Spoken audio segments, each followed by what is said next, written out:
los oscuros, los mal vestidos, los que de vez en cuando te duelen y luego dejas en frío, los nunca tenidos en cuenta, los que no cierran en tu cuenta y aunque no quieras darte cuenta, siempre regresan como resucitando del abismo, merodeando en tu conciencia sin esencia. Buenas noches, amigos de Política para Resentidos. Mi nombre es Giovanni Chávez y me acompaña Eduardo Morales, para traerles un tema bastante controvertido con dos polemistas, que es el aborto, y será abordado desde diferentes aristas, ¿no? Para llevar a cabo este debate trajimos a dos polemistas en este panel. El primero de ellos es Daniel Cáliz, que es compañero politólogo de nosotros, estudiante de la Universidad Autónoma de Aguascalientes. Él es originario del Estado de México, pero tiene la mayor parte de su vida viviendo aquí en Aguascalientes. Se ha dedicado a una labor principalmente relacionada con temas culturales aquí en Aguascalientes, y pues es una persona que es sumamente crítica de este tema del aborto, porque considera que estas posturas no son, o sea, se manejan desde ciertas perspectivas muy emocionales generalmente, y por eso es que pues él tiene esta postura más bien crítica, ¿verdad? Nos acompaña también. Y nos acompaña Fernanda, puedes poner la semblanza por favor, amigo. Fernanda Lugo Vázquez, una gran amiga y también compañera de la universidad, licenciada en Sociología, estudiante de Psicología actualmente, con diversas especializaciones en materia de derechos y salud reproductiva. Es fundadora de organizaciones contra la violencia sexual en espacios culturales. Ha colaborado con organizaciones de justicia reproductiva en proceso jurídico, investigación, proyectos integrales, y asimismo ha impartido diversas capacitaciones de derechos humanos a personal de salud. Actualmente asesora de proyectos de investigación, tesis de grado. O sea, todo una persona especializada en el tema. Y para abordar, para empezar este debate, lo basaremos en tres pilares o tres tópicos. El primero de ellos es el aborto y la moral en la cultura mexicana. Se debe empezar a hablar más del aborto desde la familia, desde las instituciones, etcétera, a favor, en contra. ¿Por qué sí? En el aborto sí. Bueno, otro tópico de este debate va a ser el aborto y su relación con el sistema político y económico. ¿Por qué sí? ¿Por qué no? ¿Cómo afecta para nuestra sociedad desde estas dos aristas, lo político y lo económico, mantenerlo penalizado? ¿O cómo afectaría, ya sea positivo o negativamente, tenerlo legalizado? Y el último tópico es el aborto desde una perspectiva científica. ¿Es realmente una terminación de la vida? ¿Cómo impacta la salud, ¿no? La salud de la mujer que aborta, ¿no? ¿Sí o no? ¿A favor o en contra? Para empezar, tomarán aproximadamente 10 minutos como máximo en cada tópico, a favor o en contra, ambos panelistas. Y empezamos con el primero, el aborto y la moral en la cultura mexicana. ¿Se debe empezar a hablar más del aborto, sí o no? Empieza quien quiera. Fernanda, si quieres. Hola, pues muchas gracias por invitarme. Bueno, creo que para responder un poco la pregunta, a lo mejor me estoy adelantando, pero se debería hablar más de aborto en el seno familiar. Yo creo que ya se habla de aborto en el seno familiar y quisiera abordar cómo se habla de aborto en el seno familiar, ¿no? Definitivamente, pues la moral son estas normas y reglas que regulan nuestras relaciones sociales y pueden ser expresadas en manifestaciones simbólicas, valores, pero pues estas no comprenden un consenso como generalizado, depende mucho de la cultura, etcétera. Entonces, en México, pues la moral mexicana, al hablar de moral mexicana hablamos de que es un conjunto de valores, un conjunto de jerarquías que privilegia, obviamente, el ideario religioso judío-cristiano en su mayoría, y pues esto se da a partir de los procesos coloniales. También adapta o toma manifestaciones de organizaciones institucionales para conformar este mismo ideario, esta misma dimensión. Y pues obviamente tiene una influencia directa en la vida sexual, ya sea de manera pública o privada, ¿no? Y me gustaría hablar de cómo realmente la moral mexicana ha abordado el aborto históricamente para contemplar las dos esferas, ¿no? Y como para aclarar un poco cómo se habla de aborto ya en el seno familiar, ¿no? A pesar de que no son las únicas dos esferas, voy a hablar del Estado y la Iglesia, que mantienen una relación directa o bilineal con la conformación de la moral, pues la influencian yo creo que de una manera un poco más materializable o rastreable, ¿no? Eh, para empezar, bueno, hay ciertos mitos respecto a cómo el Estado y la Iglesia han conformado su perspectiva del aborto. Creo que el más...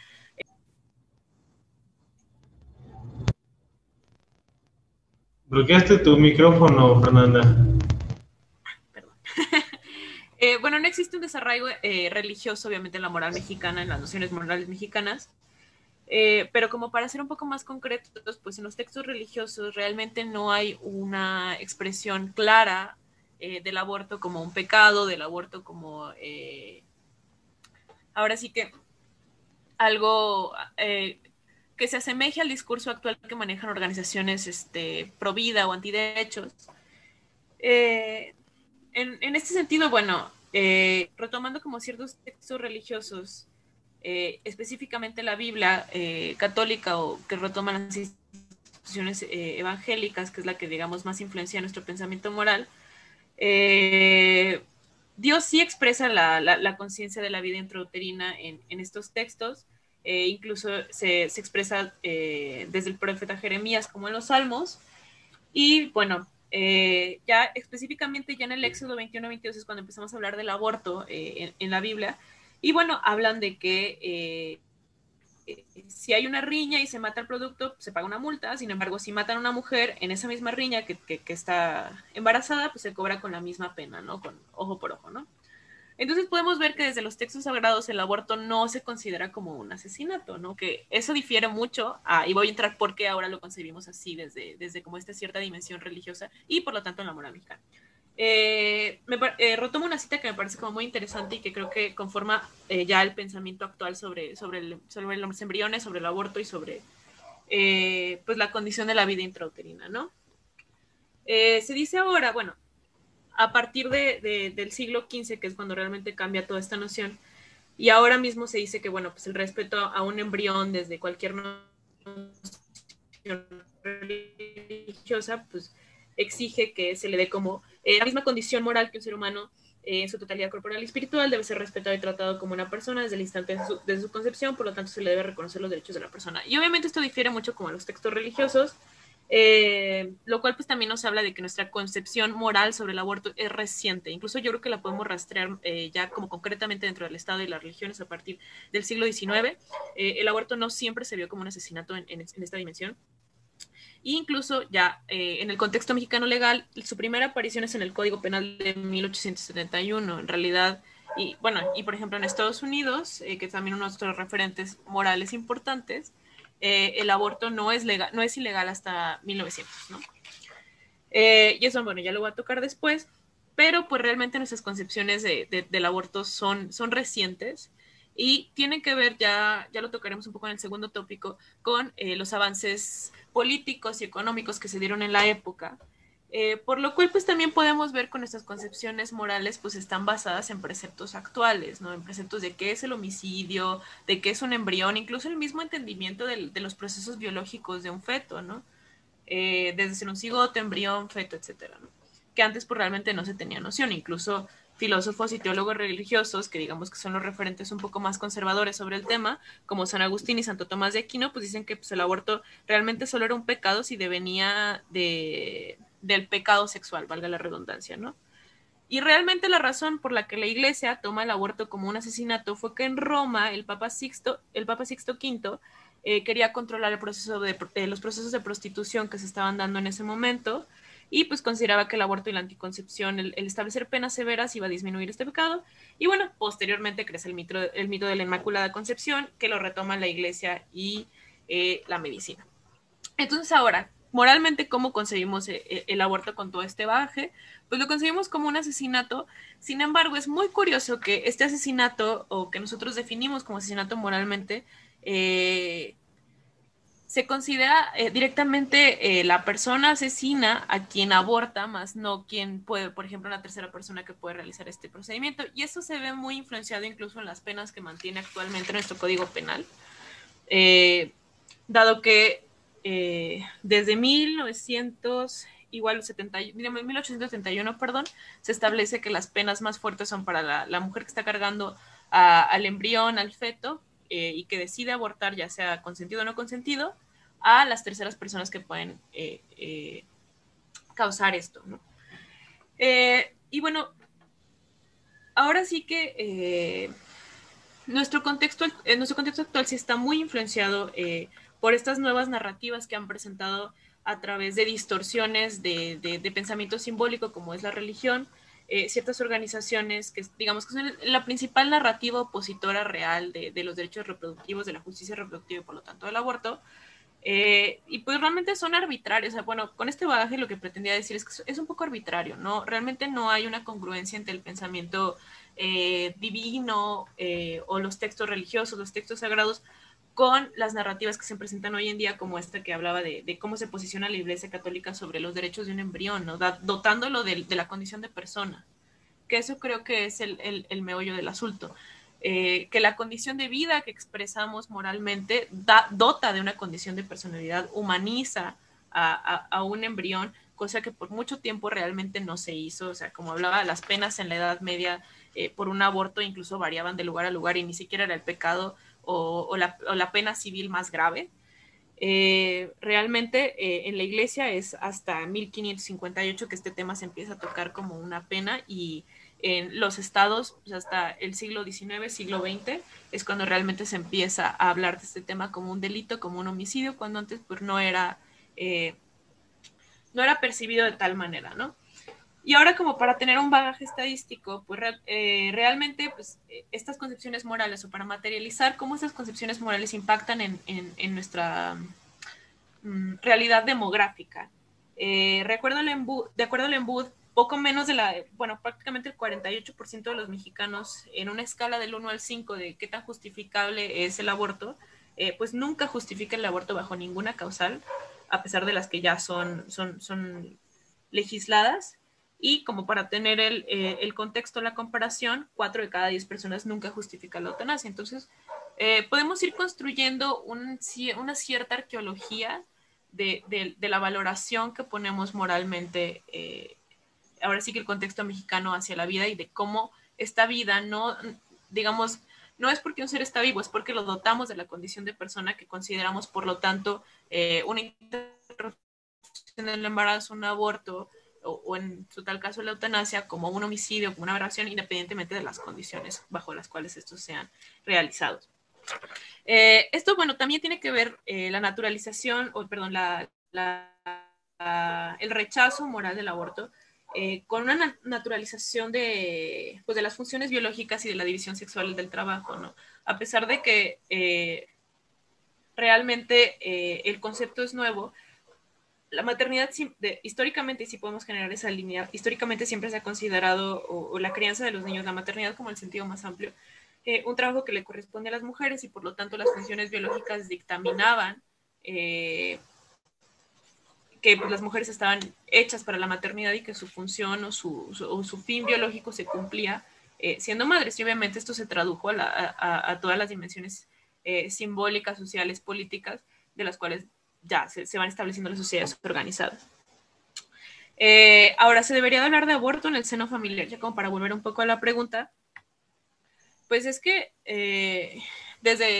ahora sí que personalmente, hablar de aborto es hablar de salud reproductiva. Entonces no es un tema de que se debe hablar del aborto, porque incluso al decidir no hablar de un tema como el aborto se está tomando una decisión, ¿no? Ahora sí que en el seno familiar esta omisión brinda que otras narrativas, como la de la iglesia, la del Estado, la de los medios de comunicación, informen sobre este tema, ¿no? Obviamente la cultura está configurada por la identificación de un lugar, la historia, la demografía, la economía, la política, las relaciones sociales, donde la familia, pues dentro de las relaciones sociales es el núcleo primario, pero al no tener como una formación pedagógica por parte de tus relaciones sociales primarias, que son tu familia, todos los demás agentes que conforman la cultura, que conforman la moral, nos están dando información activamente sobre diferentes temas, ¿no? Obviamente, como seguimos... Ya se te pasó el okay. tiempo. Está bien. Pero... No sé si quieres concluir con algo brevemente para que termines de dar tu punto. Pues ya prácticamente, que a pesar de que, y como con el bagaje que vi, pues ya se habla de aborto en el seno familiar, y eso conduce a cómo conseguimos el aborto, pero pues obviamente en su mayoría se habla desde una omisión, desde una desinformación y desde fundamentalismos, ¿no? Muchas gracias, Fer. Muchísimas gracias. Damos paso a Dani. En contra, ¿qué nos puedes decir? Bueno, primero que nada, me parece como bien interesante cómo Fernanda retoma como todos estos factores históricos que se impregnan o que van impregnando nuestra sociedad, nuestra cultura mexicana, sí conservadora, sí muy tendiente hacia ideas que están basadas en religiones, en este caso principalmente, bueno, el catolicismo, ¿no? Y haces un excelente recapitulación de todos estos aspectos. Me parece bien importante porque, pues sí, ¿no? La moral se construye a través de ello y me gusta porque también sucede que es cierto, antes ciertas cosas se concebían de una forma distinta, como dices tú, a partir del siglo XIX hay una mutación en cómo concebimos el aborto. Por ejemplo, personas como Cicerón, que hablaban de los derechos humanos, de la humanidad, defendían la esclavitud, ¿no? Eran dueños de esclavos, y cómo ciertas cosas de este tipo se fueron aboliendo y fueron cambiando, ¿no? Como ciertas cosas y esto en sentido de lo que de hecho Giovanni comentaba en el video anterior que grabaron sobre la dignidad, ¿no? El reconocimiento de la dignidad de los individuos o de las personas, de quienes eran considerados personas y luego de quienes eran considerados dignos, ha ido en un constante cambio a niveles que ahora en la actualidad, bueno, pues consideramos dotar o reconocer la dignidad, por ejemplo, en el caso de los embriones, ¿no? En el caso de los animales y de algunos otros aspectos que están ahí, ¿no? En estas tendencias, a partir del surgimiento del pensamiento liberal, de la individualidad y de cómo se dota de esa dignidad a ciertas cuestiones, ¿no? Entonces, me parece que si bien hay un reconocimiento de cierta dignidad o de cierta condición de humano dentro de un feto, bueno, pues es a partir de también el pensamiento filosófico liberal y humanista. Y en este sentido también me parece importante tomar en cuenta que estos cambios culturales o las aproximaciones de nuevas ideas filosóficas como el liberalismo, si bien muchas veces nos pueden dotar de mayores libertades o de mayores reconocimientos, esto no quiere decir que vaya a ser siempre en pro de algo positivo para la sociedad, ¿no? Y que no toda transformación siempre es una evolución, sino que pueden llegar a ser involuciones, y aún en ese sentido dándote un poco la razón en que si bien antes no se estigmatizaba el aborto como se hace ahora, eso no quiere decir que eso sea plenamente positivo, pero también que la tendencia liberal de la individualidad y en ese sentido, la libertad de la mujer para decidir sobre sí misma, sobre cualquier otro aspecto que pudiera estar ahí alrededor. También eso no quiere decir que sea malo, sin embargo, es importante tomar en cuenta otros aspectos. Y ya para abordarlo, pienso que mi crítica hacia la sociedad en sí y hacia cómo es que se habla del aborto, o cómo es que o más orgánicamente, cómo es que se construye la moral, es precisamente porque cada vez se aleja un poco más de la realidad, porque se basa precisamente, como dices tú, en ideologías religiosas o en ideologías políticas, o en ideologías simplemente morales, que carecen esta colocación dentro de la realidad, ¿no? Porque si estás, bueno, sería. Por eso creo que el aborto en el seno familiar se tiene que hacer a partir de un poco el objetivismo moral que se plantea en Kant a través del imperativo categórico, del principio de unidad del moral. No es un instrumento que sirva para la consolidación o legitimación de ideologías, de tendencias políticas o de tendencias religiosas y de un discurso en sí, sino más bien para al final del día llegar a las mejores condiciones para el ser humano. En ese sentido, creo que si se tiene que hablar de aborto, y, y más en un conservador como el Estado mexicano y el Estado de Aguascalientes, además, y creo que es el hecho de también este cierto conservadurismo, porque creo que puede generar ciertos pesos y contrapesos en los discursos para la búsqueda más consciente, más responsable de qué se está hablando, ¿no? Por un lado, un grupo que quizás sea minoritario, no lo sé, que está en pro de del aborto, y luego de un grupo quizás mayoritario que está en pro de la vida, ¿no? Pero sí llevar el discurso hacia preceptos mucho más objetivos y luego también entender que podemos fundamentar objetivamente estas tesis y que aún así, así como cualquier otra ciencia, estas tesis pueden llegar a ser falibles, ¿no? Vamos a abordar más adelante el tema de si el aborto es la interrupción de una vida o no, científicamente hablando, y creo que estos argumentos científicos nos pueden ayudar a fundamentar objetivamente nuestras tesis morales.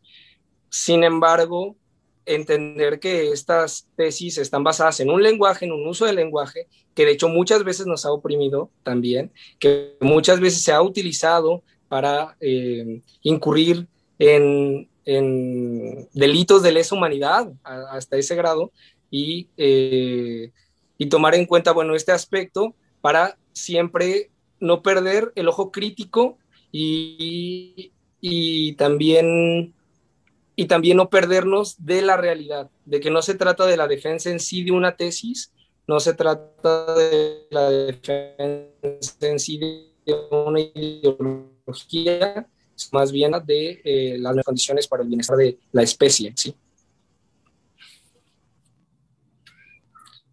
Y pues no sé si sobre tiempo, pero... Sí, si quieres una conclusión respecto a este tema, este tópico, este pilar, este punto. En conclusión, creo que la sociedad mexicana tiene que seguir siendo,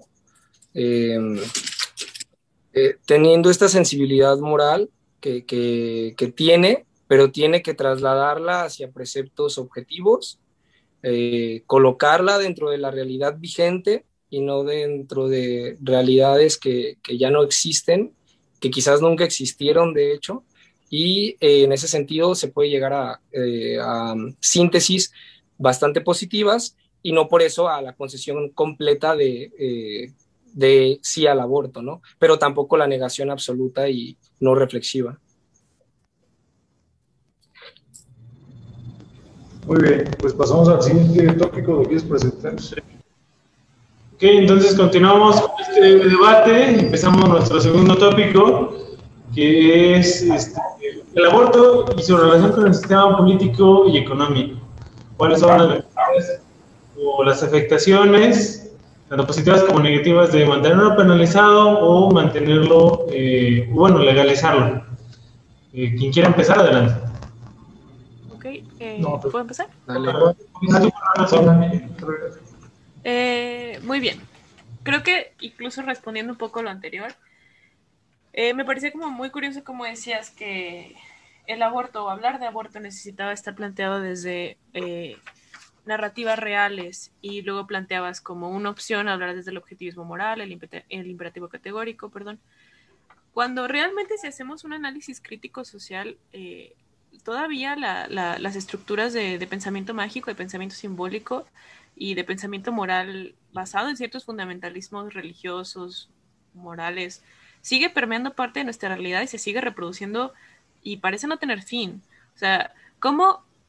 Y no es una pregunta, es más hipotético, pero ¿cómo reformamos un pensamiento que ha estado construido en pilares morales, en pilares religiosos, para que se convierta en un pensamiento crítico? Y porque, pues bueno, la filosofía no tiene 2 años de existencia. La noción del pensamiento crítico, incluso en los programas educativos, no tiene poco.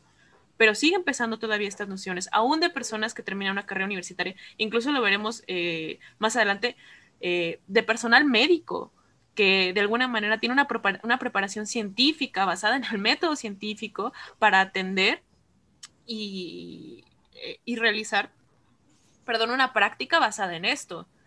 Entonces, realmente podemos quitar nuestra noción simbólica, nuestra noción moral de nuestras prácticas diarias, de nuestro pensamiento.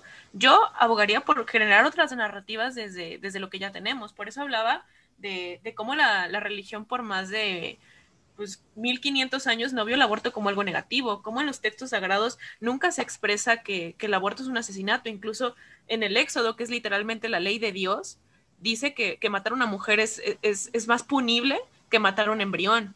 Cuando teólogos como Santo Tomás de Aquino y San Agustín dicen que un embrión no tenía alma, no tenía una condición espiritual. O sea, yo creo que es más fácil, basándonos en la realidad cotidiana, social mexicana, cambiar las narrativas desde los pilares morales y religiosos que ya tenemos, a tratar de inculcar el pensamiento crítico desde preceptos filosóficos que incluso generan hasta disonancia con nuestras religiones actuales. Nuestros referentes son parte ya intrínseca de la vida cotidiana. O sea, realmente cuántas iglesias, cuántas personas profesan una religión en México, aunque el número vaya en decrecimiento, es más de la mitad. Y eso obviamente sigue rigiendo nuestras prácticas médicas, políticas, etcétera. O sea, yo abogaría por otras narrativas, y hay gente que lo hace. Lo hacen desde hace muchísimo tiempo. Organizaciones como Católicas por el Derecho a Decidir plantean desde la teología cómo el pensar desde la religión al aborto como un homicidio pues no tiene ningún fundamento, ¿no? O sea, yo creo que es más fácil romper con fundamentos que ya están establecidos, basados en ciertos fundamentalismos, evidenciar esos fundamentalismos y plantear otras narrativas que se adecúen a la realidad concreta que está viviendo muchísima gente. Porque sinceramente dudo mucho, siendo socióloga, que las personas que han practicado y han profesado o han construido todo un pensamiento y una perspectiva de la vida desde fundamentos religiosos, desde preceptos morales dados, conservadores, den sus manos a ceder a de repente pensar desde el imperativo categórico. Yo creo que eso es un poco más difícil de llegar que cambiar ciertas narrativas que ya tenemos. Pero bueno, ahora yéndome un poco más al tema del aborto y el sistema político y económico. El contexto actual está muy regido en la condición política y también económica por la criminalización.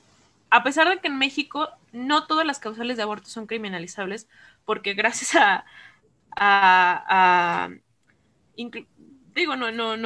no me da mucho gusto decirlo, pero gracias a la presión internacional tenemos la norma 046. La norma 046, nos habla es el partir del caso de Paulina, en 1999, es un caso en Baja California, donde una adolescente violada de 13 años se le fue negado el derecho al embarazo, a pesar desde 1931, si mal no me acuerdo, el aborto por causal de violación se incluye en el Código Penal. O sea, ya no es un aborto punible. Ya era legal para ese momento. Para 1999, el aborto por causal de una violación ya era legal. Entonces, esta chica se le niega el acceso a uno. El director del hospital, y quiero plantear el tema no como una falacia de apelación a la piedad, pero como un hecho histórico. El director de este hospital, un médico, la lleva con un sacerdote para disuadirla de practicarse un aborto, que también nos habla de cómo las relaciones sociales, aún dentro de contextos hospitalarios, siguen tan sumamente influenciadas por el contexto religioso, el pensamiento mágico. Y después un grupo de mujeres pro vida la atemorizan con un video de un aborto, estos videos dramatizados, de una aspiración o de un aborto quirúrgico, que pues en realidad, ya hablando ya en hechos, no son los abortos más frecuentes. Entonces otro grupo de mujeres, ya ella llevó a término su embarazo, plantean este caso ante la denuncian ante la Comisión Nacional de Derechos Humanos, no reciben respuesta ante el Estado de Baja California, hasta que la llevan a la Corte Interamericana de Derechos Humanos, quien empieza a hacer presión internacional junto con Washington para que este tipo de cosas básicamente obtener una garantía de no repetición. Entonces se crea la norma 046, que es una norma oficial mexicana de la violencia familiar y sexual contra las mujeres. Se ratifica en un acuerdo de Washington a partir únicamente de la presión internacional, y se da la revisión de la norma 90 para crear la norma 046. Esta norma está por encima de cualquier legislación estatal, es decir, si en una legislación estatal se convierte en un contexto prohibicionista, la norma 046 va a seguir existiendo sin ningún problema, ¿no? Sin embargo, ahora sí vamos a hablar de cómo realmente está el contexto político sobre el aborto. Obviamente al tener códigos penales estatales, esto le da la libertad de que diferentes estados, tengan diferentes penas de acuerdo al delito del aborto, o incluso tengan diferentes concepciones del delito del aborto. La pena en México varía desde 6 años de prisión hasta 4 meses. Los estados donde son más prohibicionistas, y quiero especificar qué es un contexto prohibicionista, es donde activamente se busca prohibir, criminalizar o restringir el acceso a un aborto, independientemente que este ya sea legal por diferentes causales, bajo legislaciones que ya tenemos muy familiarizadas. En nuestro estado de Aguascalientes se hace desde la protección de la vida a la concepción o la instrumentalización de la objeción de conciencia, que es un mecanismo médico para objetar la realización de un aborto bajo cualquier circunstancia, ¿no? Entonces, bueno, los estados donde no es punible el aborto, donde no es un crimen punible, donde se ha logrado que el aborto no sea un crimen que se lleve con prisiones, en Chiapas, Michoacán y Veracruz. Asimismo, diferentes estados tienen causales variadas que permiten un aborto ante esto. Sin embargo, a pesar de todo el merollo legal, el aborto sigue siendo un proceso muy criminalizado. Y cito mucho a la asociación GIRE, que es un grupo de información sobre reproducción elegida. Ellas desde los 90 recopilan casos de mujeres que han sufrido violencia obstétrica o criminalización. Y yo aquí difiero un poco del argumento, a lo mejor un poco más tradicional, que la cuestión de la pelea por un aborto legal es por un aborto seguro. Los abortos seguros, gracias a la socialización, el acceso a la información, incluso hasta las mismas recomendaciones de la Organización Mundial de la Salud, ya son una realidad para muchísimas mujeres. La realidad es que muchas mujeres tienen abortos seguros en su casa con misoprostol y mifepristona, o en su dado caso con misoprostol, desde hace mucho tiempo. Incluso la OMS por eso mismo no redunda en que si es un aborto es clandestino o no, esa es terminología legal. La OMS dice que pues hay abortos seguros y hay abortos peligrosos, ¿no? Y ante contextos previsionistas, la OMS recomienda que los abortos seguros se lleven en su casa con misoprostol, porque tienen un índice de complicación muy bajo las condiciones preestablecidas, ¿no? Bajo el manual preestablecido. Entonces, cuando hablamos de un contexto prohibicionista político y económico en México, hablamos de un contexto donde activamente se utilizan los recursos de salud para buscar perseguir y criminalizar a mujeres que han tenido ya sea abortos espontáneos, abortos clandestinos, aunque sean seguros. Y estamos hablando de un contexto mexicano donde mujeres, que hay casos reportados, no se tiene la estadística porque también, y es prudente nombrarlo, hacer estadísticas de estas cosas es muy difícil, dada la condición previsionista y que muchas mujeres no quieren hablar de su experiencia o siquiera conformar parte de una encuesta, porque pues activamente se les busca. Entonces, en el contexto mexicano aún se han emitido denuncias en diferentes estados, sobre todo en Aguascalientes, Baja California y Guanajuato, donde mujeres han ido a realizarse un aborto a la Ciudad de México, donde es plenamente legal, y las han perseguido en esos estados. O tenemos, digamos, otra manera de activamente buscar la criminalización de otras mujeres, de las mujeres, perdón, donde en los hospitales se denuncia ante el Ministerio Público cuando llega un aborto, cosa que no es parte del protocolo de atención médica. Simplemente el personal médico, ya por ideologización, porque es una ideología, es ideologización, denuncia a mujeres que llegan con cualquier tipo de aborto antes de preguntar las condiciones, antes de hacer una valoración. Y el hecho de que haya una división del Ministerio Público en hospitales muy cerca de zonas de obstetría ya nos dice cómo el Estado está conformando una idea de criminalización.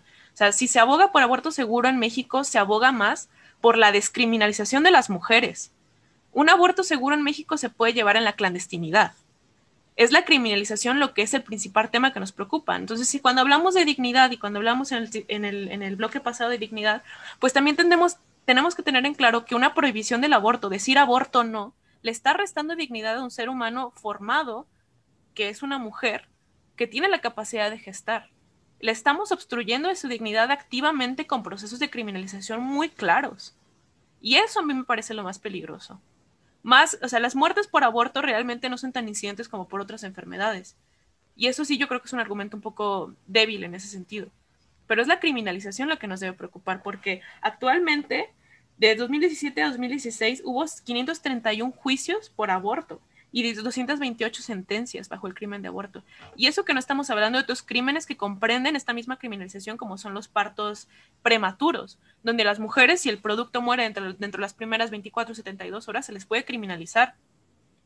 Y obviamente, dentro de nuestro sistema económico, a las mujeres que criminalizan son a las mujeres que viven en condiciones más precarias, tanto económicas, de localización, que no tienen acceso regular a servicios de salud, que no tienen acceso a un control prenatal, que no tienen acceso a anticonceptivos. Son las mujeres que acaban en las prisiones, las que ni siquiera tienen una buena defensa legal o la capacidad de pagar una defensa legal.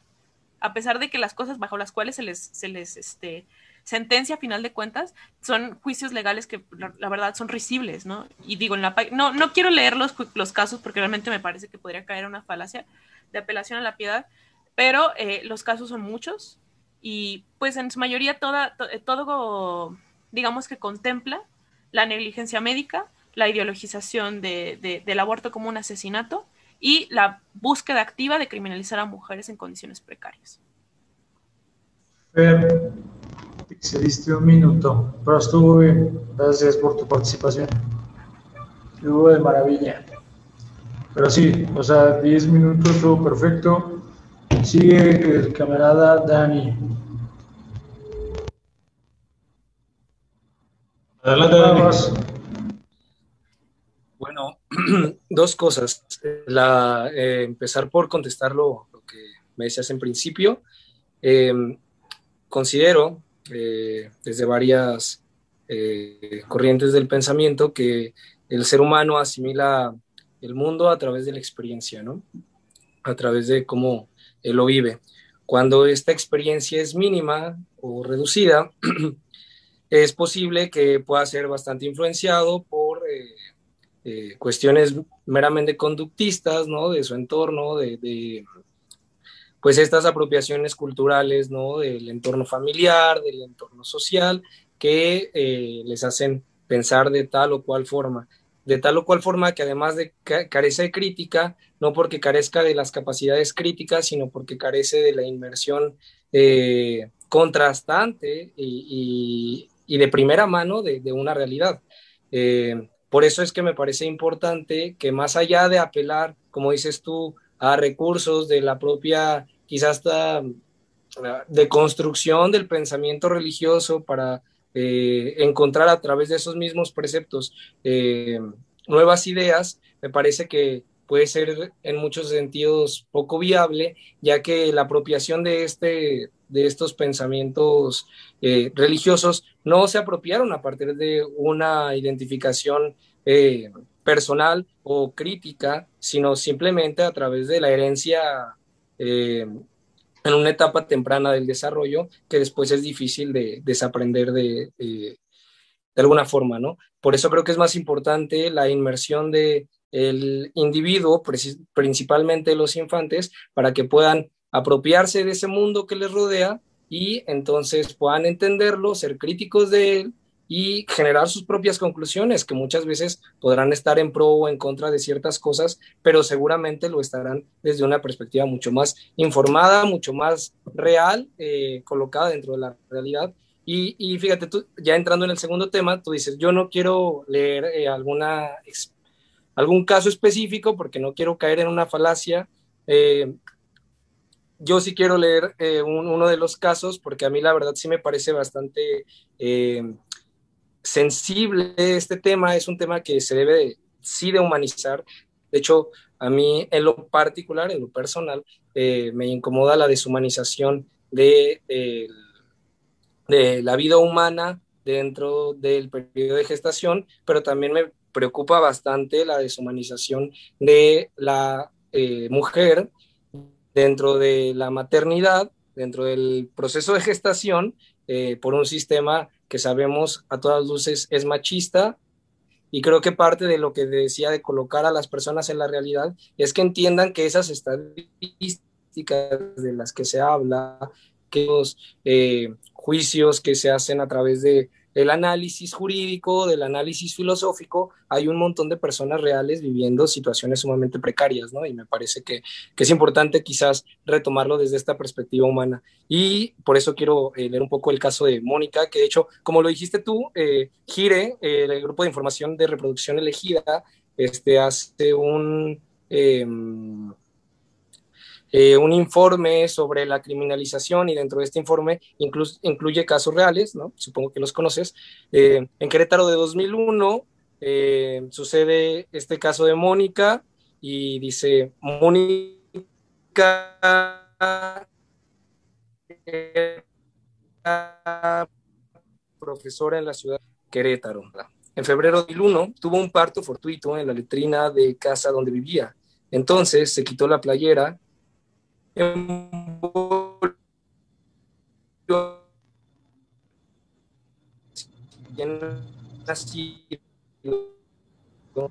y vio que aún, y Un poco cuando de se dio para cuenta, escucharte. sin embargo, ya no funcionó. Poco después, la señora Casa pegaba, ¿perdona? Se trabó tu audio. No lo oigo Desde, bien. desde que empezaste acá se trabó. ¿Me quieres volver a repetir? ¿La lectura? Adelante, creo que ya te escuchas. Sí, Ok, cuando empezaste a la lectura del caso te trabaste, pero creo que ya está funcionando bien tu audio, si quiero repetirlo. vale. Bueno, es el caso de Mónica de Querétaro en el 2001. Mónica era una profesora en la ciudad de Cadereyta de Montes, Querétaro. Llegó ahí estando embarazada. En febrero de 2001 tuvo un parto fortuito en la letrina de casa donde vivía. Entonces se quitó la playera, envolvió al recién nacido, lo tomó en brazos y vio que aún respiraba. Salió en busca de auxilio y cuando se dio cuenta, el bebé ya no respiraba.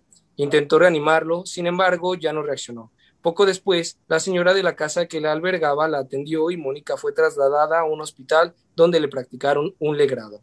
Mónica se encuentra privada de la libertad, acusada de la comisión del delito de homicidio calificado. Afirmó que sabía que estaba embarazada y declaró que su parto fue fortuito. Sin embargo, la declararon culpable. El 7 de noviembre de 2001, el juez le dictó condenatoria por 42 años de prisión. Esta sentencia fue reducida y en segunda instancia perdón, y en segunda instancia los magistrados dictaron en enero de 2002, disminuyendo la condena en 25 años de prisión. Me parece bien importante retomar estos casos de una perspectiva. Esa es la realidad que sí personas de tendencia conservadora desconocen y que piensan por un discurso que se reproduce a nivel mediático, muy influido precisamente también por los medios de comunicación, que me parece que es otro aspecto de la realidad política en la que vivimos en México, el flujo de la información, cómo es que se estigmatiza cierta idea, cómo es que se criminaliza cierta idea que afecta a mujeres que desean continuar con sus embarazos, pero por cuestiones que ellas no controlan, después se ven en situaciones de 42 o 25 años de prisión, ¿no? El contexto político de México,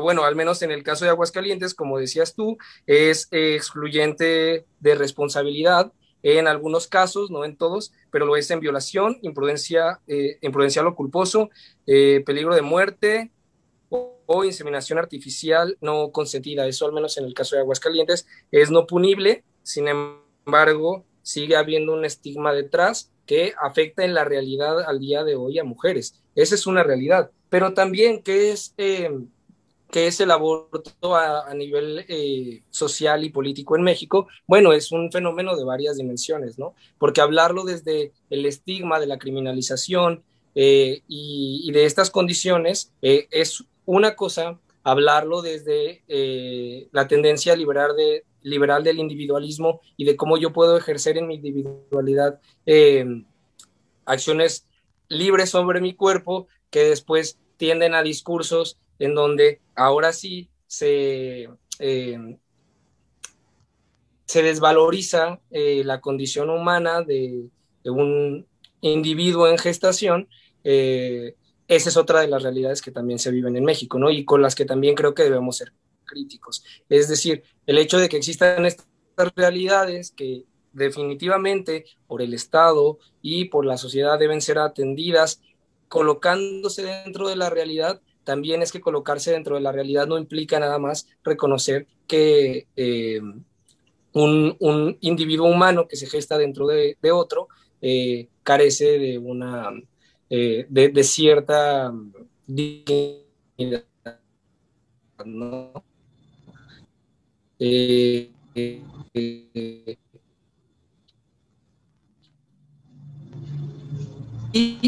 que de este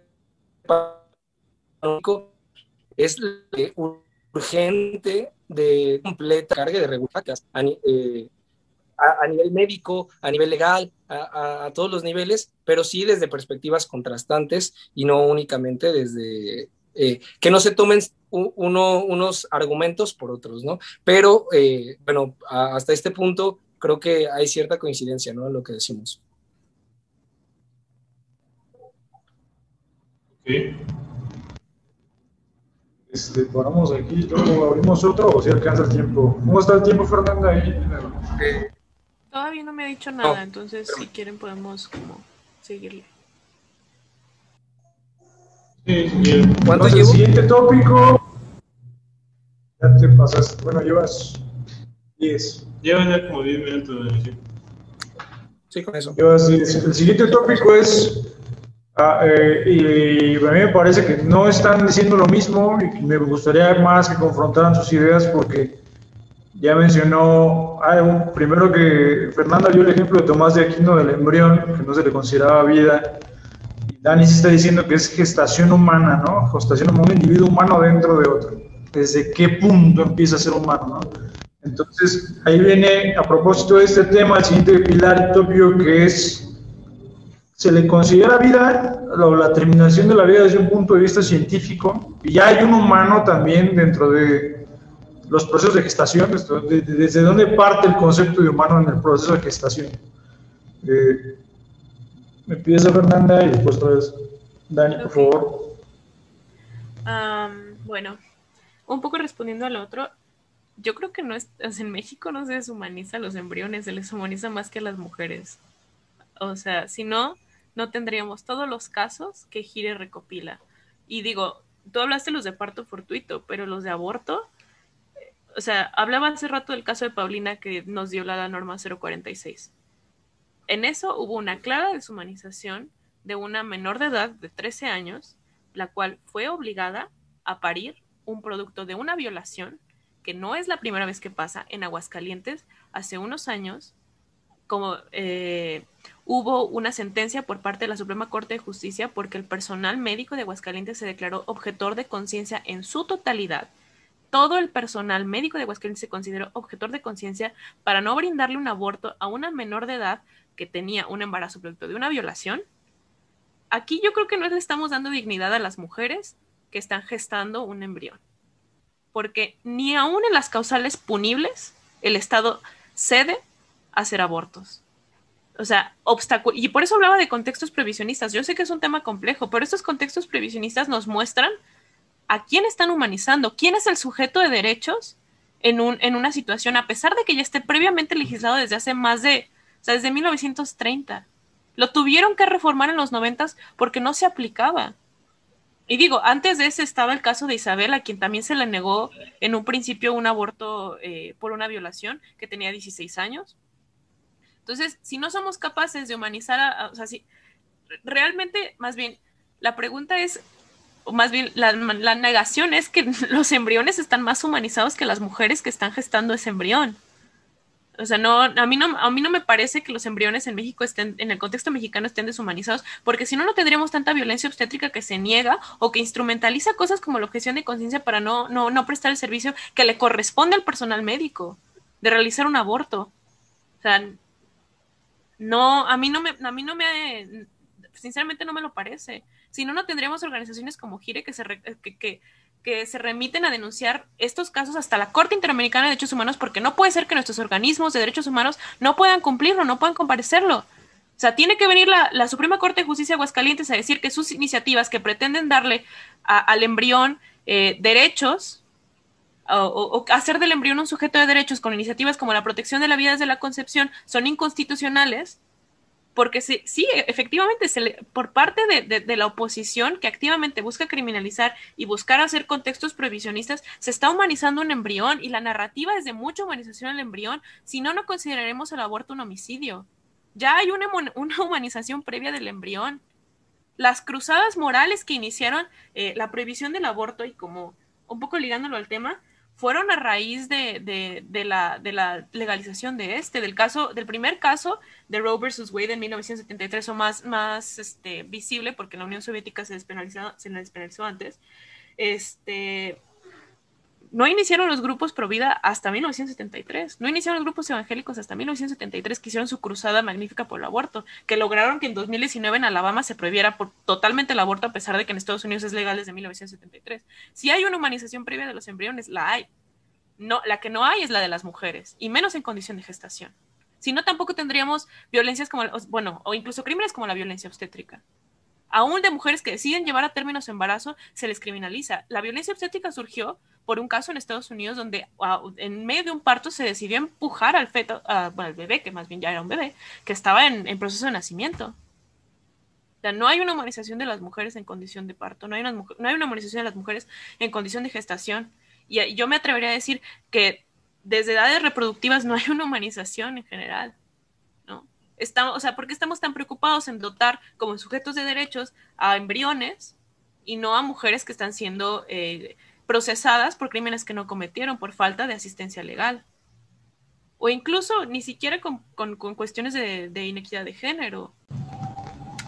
Y bueno, como finalizando ese tren del pensamiento, yo creo que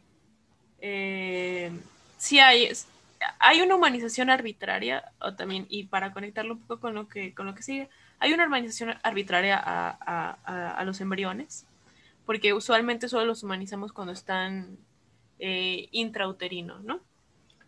Esto nos lleva al siguiente punto. La interrupción de una vida, un aborto, bueno, en términos prácticos y de definición de lo que es un organismo vivo, sí lo es. Y yo creo que el debate sobre la legalización no debería recaer en algo biológico, porque definitivamente no sería congruente con nuestros sistemas legales actuales, realmente. Dado que, pues sí, el embrión en un sentido estricto es vida, porque cuenta pues, con las características biológicas de un ser vivo, que realmente serían como 2 o 3, y que pues la más clara es que tiene la posibilidad de desarrollo a volverse un feto y posteriormente enfrentar todo el proceso de un parto y convertirse en un bebé humano que nace y vive aparte de la gestación, que digamos, o el útero, que promueve un ambiente seguro para que se pueda desarrollar.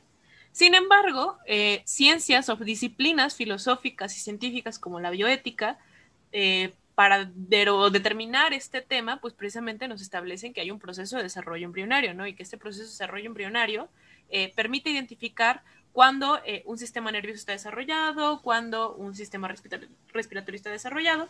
Entonces, para determinar incluso cuándo es viable en materia de salud y en materia de bioética generar un aborto, se establece este periodo desde las 12 semanas, donde no hay un sistema nervioso realmente desarrollado que permita la capacidad de sentir estímulos externos y donde la vida de la madre o la vida de la persona gestante no está no es madre, ese digamos sería un error lingüístico, no es una madre, la vida de la persona gestante no está de alguna manera comprometida para realizar un proceso de un aborto, ya sea por una MEU o un aborto con medicamentos, misoprostol y mifepristona, ¿no?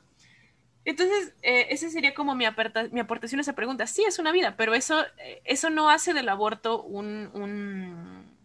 algo inviable, ¿no? O algo incompatible con nuestra legislación actual, porque, y ahí voy con el tema de que es le dotamos de vida arbitraria, porque muchísimos embriones que están formados en clínicas de reproducción asistida se desechan al año, y son cantidades que incluso ni siquiera nos podemos nombrar, porque justamente para la implantación artificial necesitamos alrededor de entre 6 y 8 embriones fecundados, o cigotos fecundados, perdón, los cuales se pueden implantar en una madre, ¿no? Entonces, si realmente tenemos las mismas condiciones celulares en algo que está en un platito de Petri a algo que está en un útero, ¿por qué nos es tan aberrante moralmente, o incluso buscamos mecanismos institucionales para prohibir el término de un embarazo de manera provocada a través de procesos médicos, ¿no? Y digo, y esto es algo que se ha practicado desde hace mucho tiempo, el aborto, el saber cómo abortar, es un saber incluso ancestral, porque desde muchísimos periodos históricos se hacía, dependiendo de las condiciones de un territorio, pero pues en realidad el hecho de que sea un ser vivo o no presenta como ningún impedimento para poder legalizarlo, para poder regularlo, dado que no tenemos una protección categórica a la vida humana, dado que hay muchísimas lagunas legales que permiten que, por ejemplo, clínicas de fertilidad tiren muchísimos embriones al año que simplemente no se pueden fecundar, etcétera.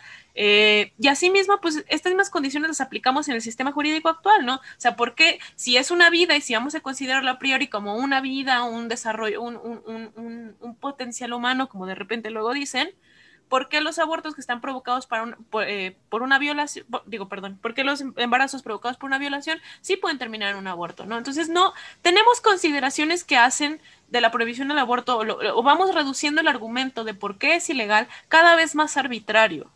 Realmente es cada vez más arbitrario. Si ya tenemos un parámetro bioético establecido de cuándo es viable realizar un aborto, si ya tenemos parámetros que anteceden la realización de un aborto, como las causales de violación, el aborto eugenésico, el aborto terapéutico, ¿por qué realmente seguimos aferrándonos a que esto es pues un hecho aberrante, ¿no? O sea, no comulgo con ciertos argumentos liberales, es cierto, pero también es una realidad que los argumentos que buscan esta protección del embrión termina cayendo en arbitrariedades, porque la realidad de la que hablamos anteriormente, pues es mucho más compleja y realmente deja entrever que esto es algo muy cotidiano, ¿no? Y que se puede dar tanto con un útero como en un platito de Petri, como ya dije, ¿no?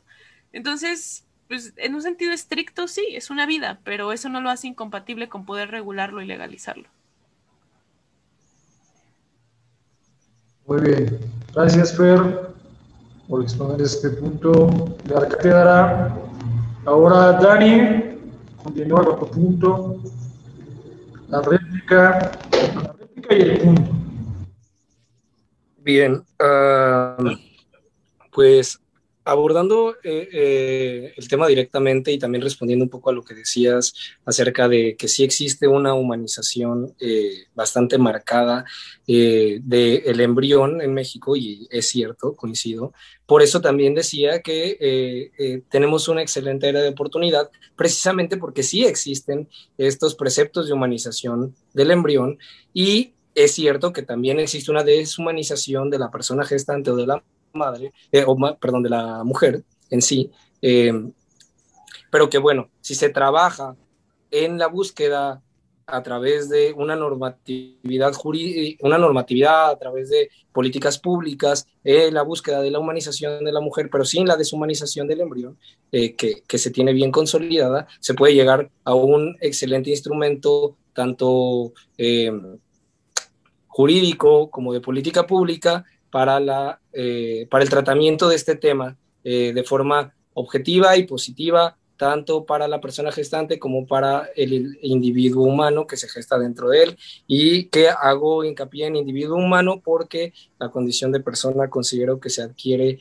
en otro nivel de conciencia, sí, pero no por no hablar de persona quiere decir que yo esté deshumanizando en sí el hecho de el embrión, ¿no? También contestando un poco a la comparación que haces, que me parece un tanto falaz, es comparar un embrión que está en pleno desarrollo en condiciones óptimas para hacerlo dentro de la persona gestante, a compararlo con un embrión que se está desarrollando fuera de ella en una probeta, ¿no?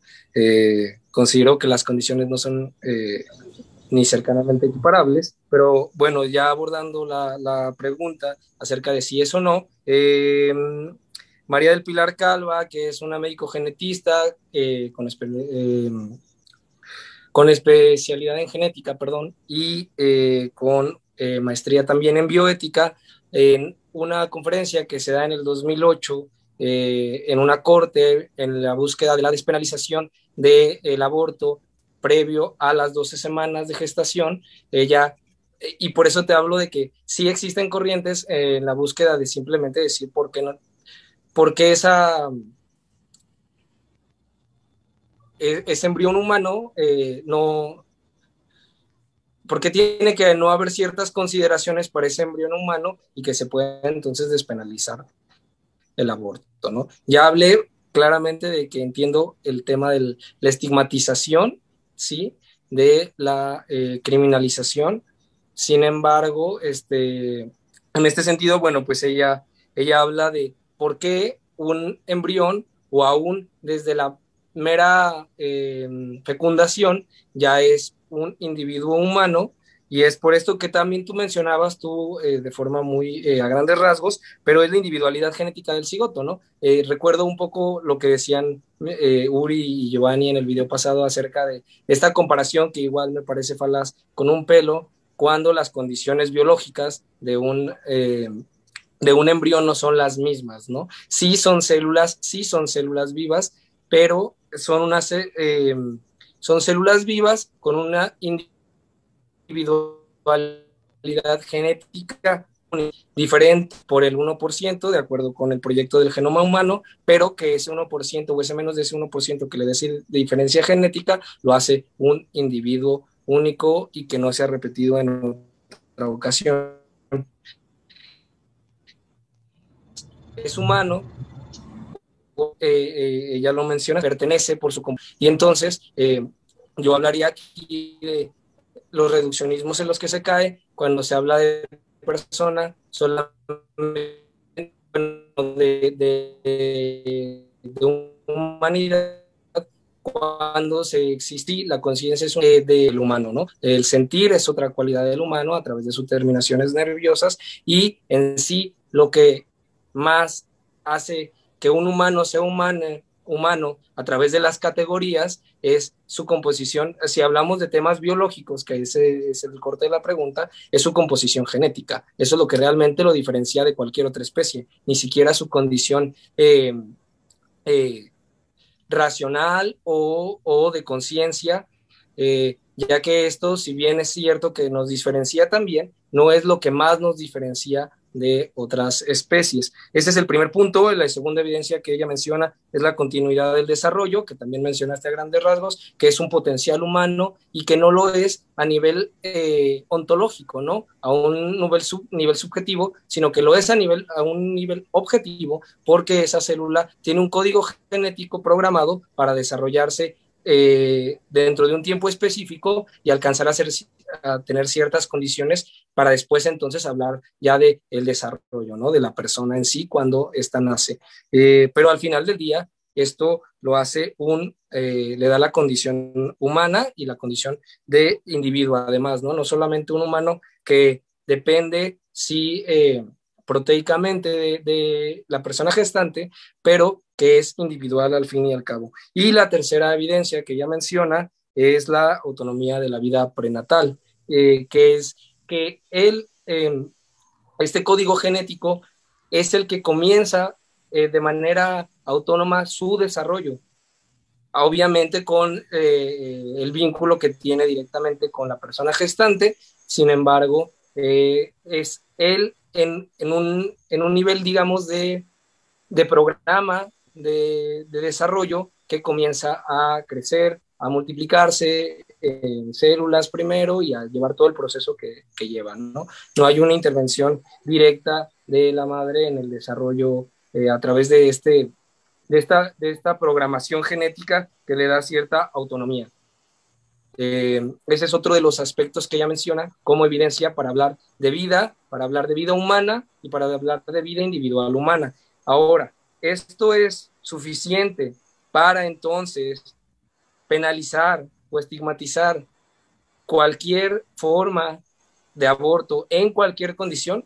Desde mi perspectiva no es así, porque como ya lo vimos durante todo el debate, hay ciertas condiciones materiales también, ciertas condiciones de un ser humano que también debe ser tratado con humanidad y con dignidad, que pueden estar siendo violentadas, pueden estar siendo pues sí, pisoteadas de alguna forma, y entonces en ese sentido creo que se deben de considerar a los dos, se deben de considerar de una manera bastante objetiva, creo yo, y esto lo digo desde la perspectiva politológica, que para llegar a una conclusión en este sentido tiene que haber un análisis profesional bien profundo a través de psicólogos, a través de médicos, a través de trabajadores sociales, en el caso de que en algún momento se quiera abordar, por ejemplo, la condición socioeconómica como factor para el aborto, que no me parecería algo impertinente, pero sí desde una perspectiva bastante objetiva y dejar de lado pues ciertos discursos que tienen que ver con la búsqueda de la deshumanización del embrión y también dejar discursos conservadores que deshumanizan directamente a la mujer. No se puede hablar de un embrión como de un pelo, como ya se citaba anteriormente, porque la composición genética para nada tiene que ver con ello y todo lo que coexiste alrededor no se asemeja en nada a un pelo, pero sí coincido en que se debe de tratar, bueno, con mucha delicadeza, porque se ha incurrido en la violación de muchísimos derechos y de la dignidad en sí de las mujeres.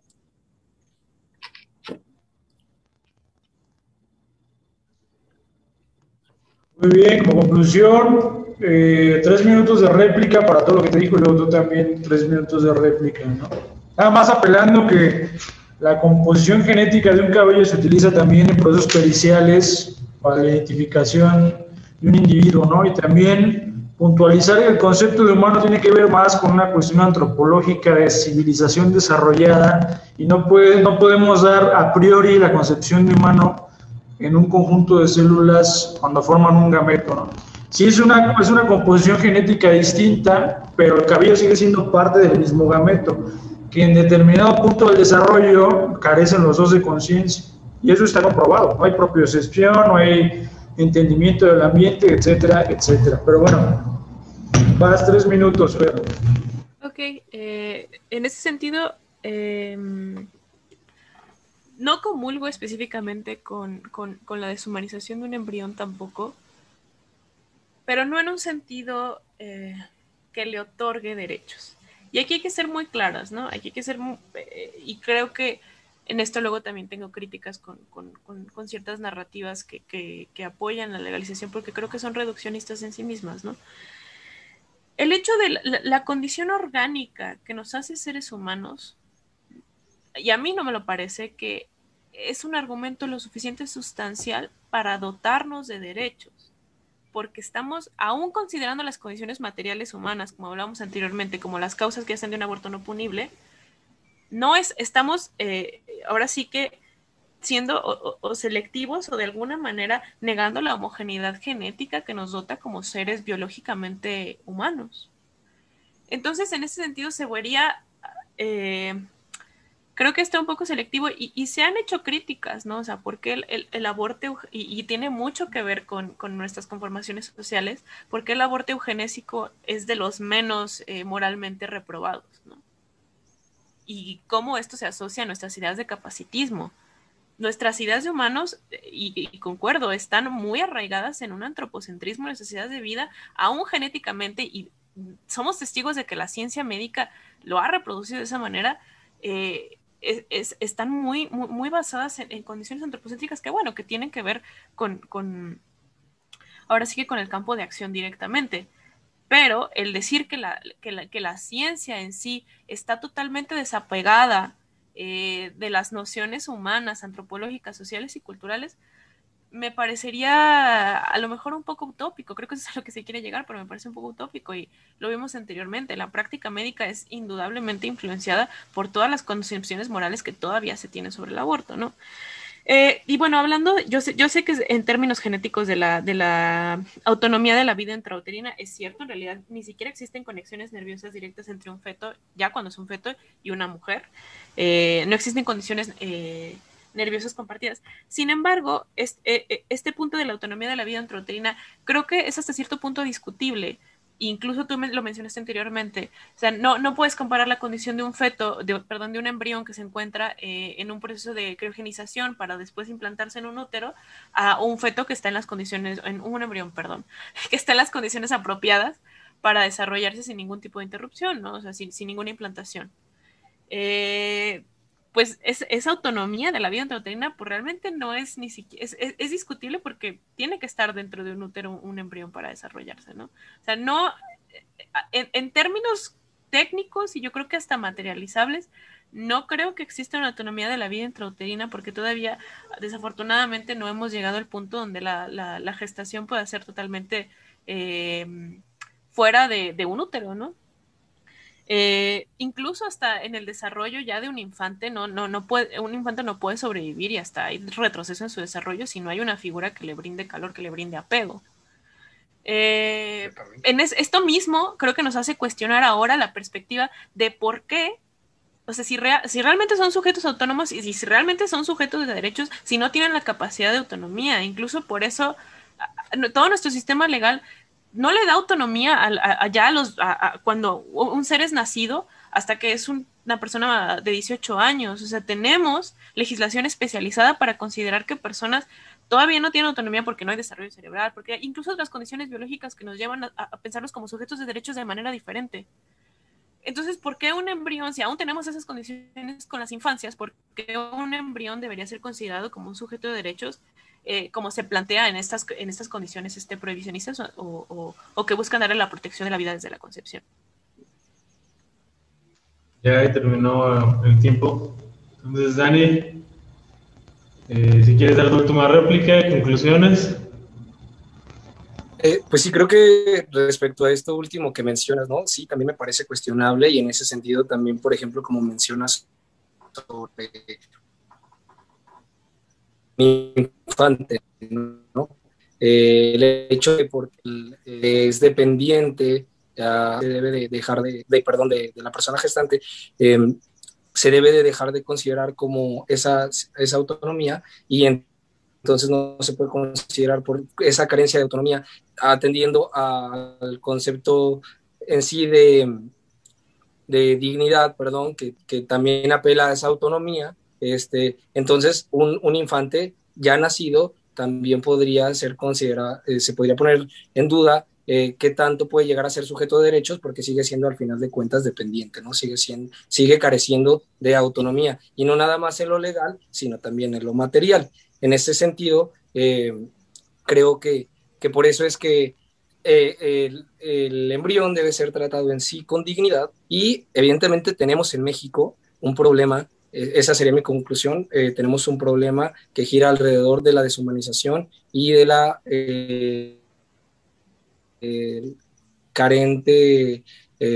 la carencia de condiciones apropiadas para la maternidad o en su caso para la salud para las mujeres y que es algo que sí o sí el Estado y la sociedad se tiene que comprometer con ello y pues eso, ¿no? Desde la búsqueda de la dignidad humana en sí, más allá de la búsqueda y sí, ¿no?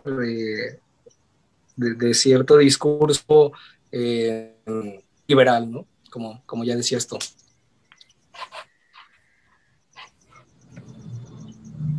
¿Es todo, amigos? No sé si yo puedo dar mi conclusión. ¿Sí vamos a dar conclusiones?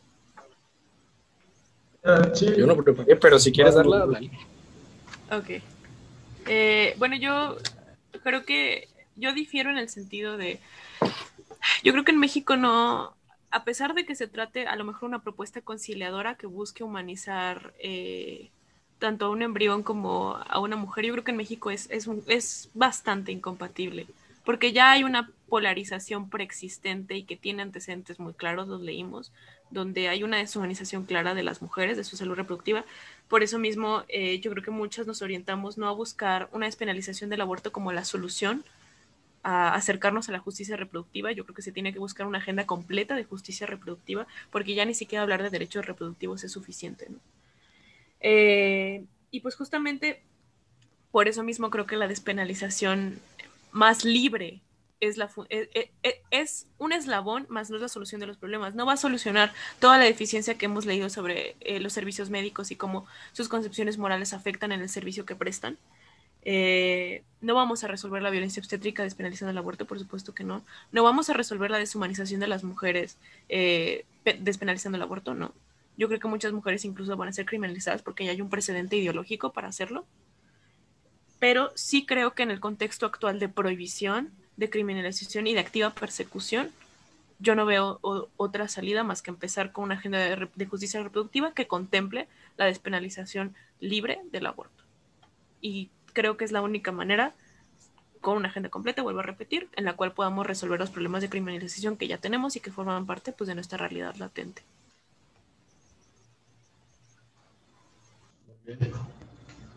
Dani, unas últimas palabras. Yo desde mi perspectiva considero que precisamente por toda esta cultura que existe en México, por todos estos aspectos ya previos que criminalizan, lo que se tiene que hacer es no solamente despenalizar, sino crear toda una regulación normativa, toda una ley general que gire alrededor del aborto, que gire alrededor de la salud reproductiva, que gire alrededor de la dignidad de la mujer, pero que se haga de verdad una regulación más que solo una despenalización libre, absolutamente, y no digo que en este sentido deban permearse las libertades, sino más bien regularse, porque se trata de un aspecto muy delicado que es la vida humana, la dignidad humana en ambos sentidos, en ambas direcciones, y más que la búsqueda de una conclusión conciliadora, se tiene que buscar una conclusión objetiva que apele a las problemáticas y a las condiciones y al fenómeno en sí, que es el aborto y la vida prenatal.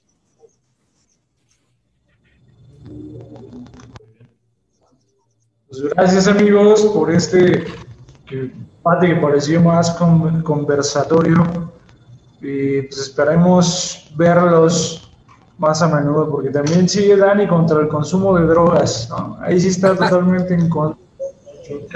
Entonces, pues muchas gracias a los dos, a Dani y a Fernanda. Gracias, Uri. Gracias a ti, gracias a ustedes también. Para nuestro próximo capítulo, que se va a poner todavía mejor.